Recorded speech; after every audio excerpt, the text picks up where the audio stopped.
Madeline by Ludwig Bemelmans. In an old house in Paris that was covered with vines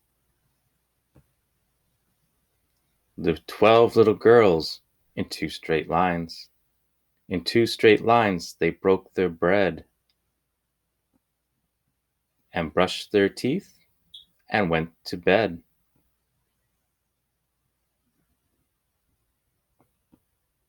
They smiled at the good and frowned at the bad, and sometimes they were very sad.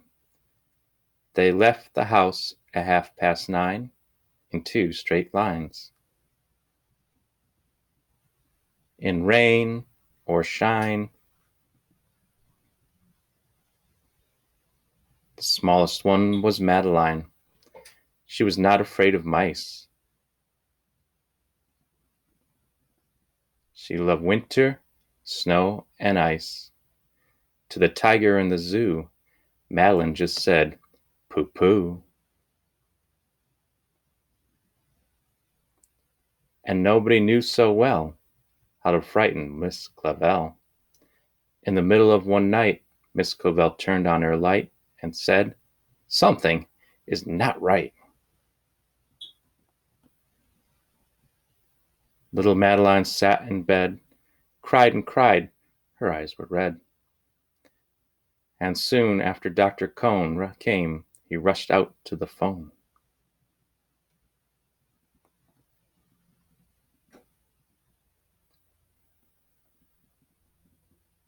And he had dialed Dan Tun 10-6.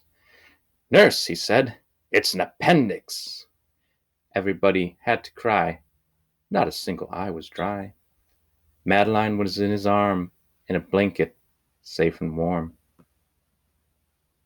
In a car with a red light, they drove out into the night. Madeline woke up 2 hours later in a room with flowers.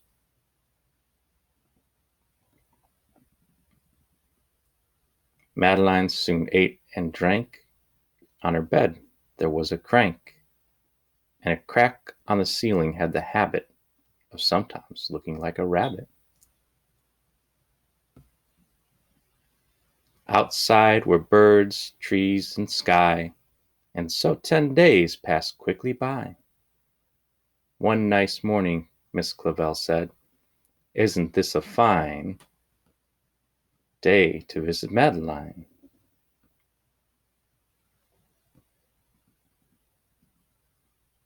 Visitors from 2 to 4 read a sign outside her door, tiptoeing with solemn face and with some flowers and vase.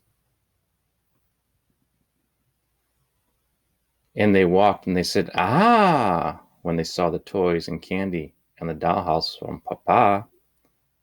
But the biggest surprise from by far, on her stomach was a scar.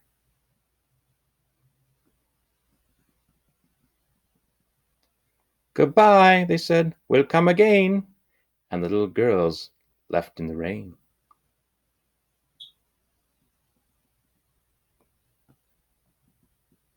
They went home and broke their bread, brushed their teeth, and went to bed.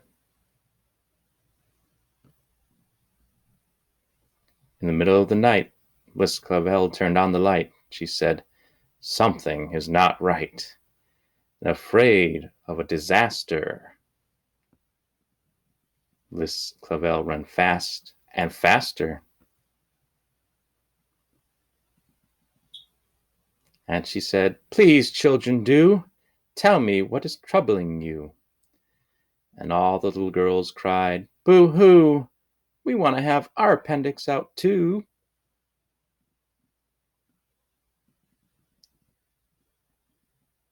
"Good night, little girls. Thank the Lord you are well. And now go to sleep," said Miss Clavel. And she turned out the light and closed the door. And that's all there is. There isn't any more.